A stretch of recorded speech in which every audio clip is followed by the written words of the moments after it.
You're listening to Radio Long Island City, recorded at our studios near Hell Gate, 9 kilometers north of the Harbor Hill Moraine.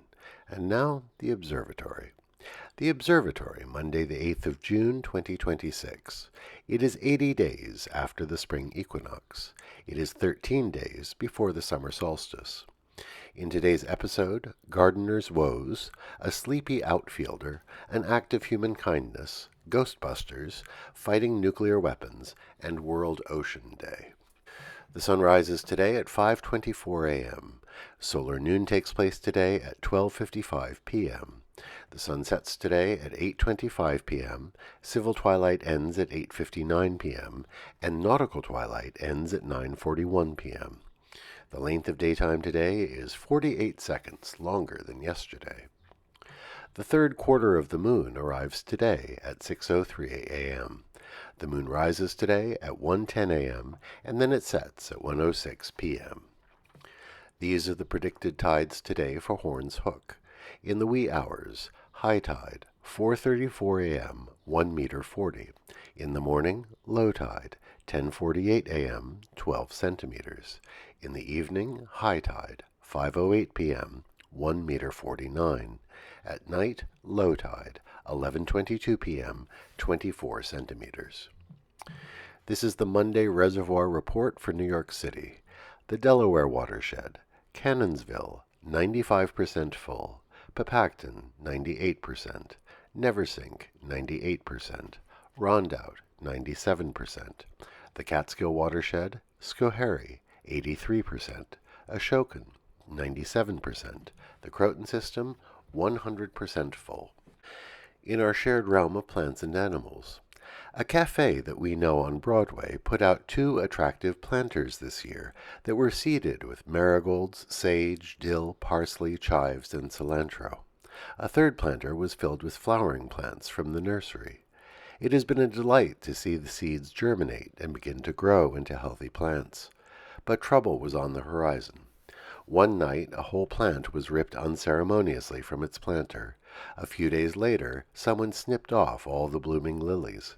And then on Friday night, all the tender leaves were taken off the dill, leaving just raw stalks. Sage was plucked, and the parsley was devastated. Isn't it tragic that the lovely gesture of planting things for everyone to enjoy could be treated with such selfishness and contempt? Commemorations. The national pastime. On this day in 1920, the Cincinnati Reds center fielder Ed Roosh fell asleep at his position during a game at the Polo Grounds in Manhattan. To be fair to Roosh, a long argument was going on at the plate about a contested play. He sat down and put his head in his hands, and was soon out like a light. His teammate, Heine Groh, tried to wake him, but the umpire ejected him instead for delaying the game.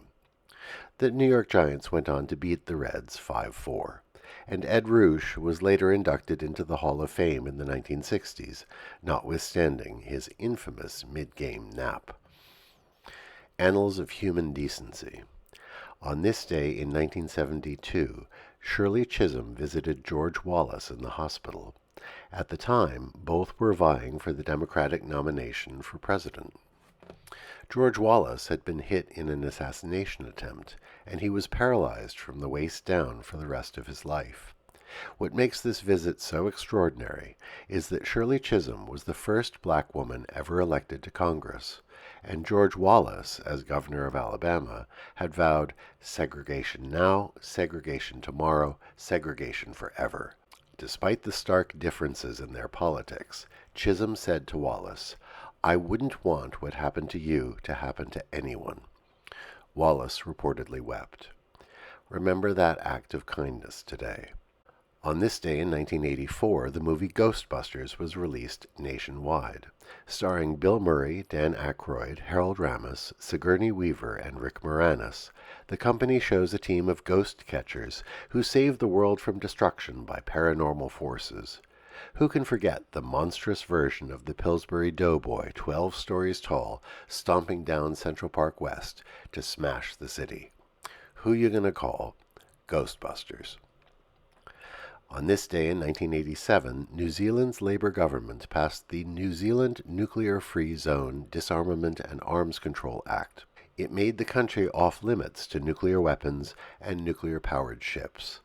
The act remains on the books, and the country is still a nuclear-free zone. In our preparations for the 4th of July, we offer you these words of warning from Alexander Hamilton.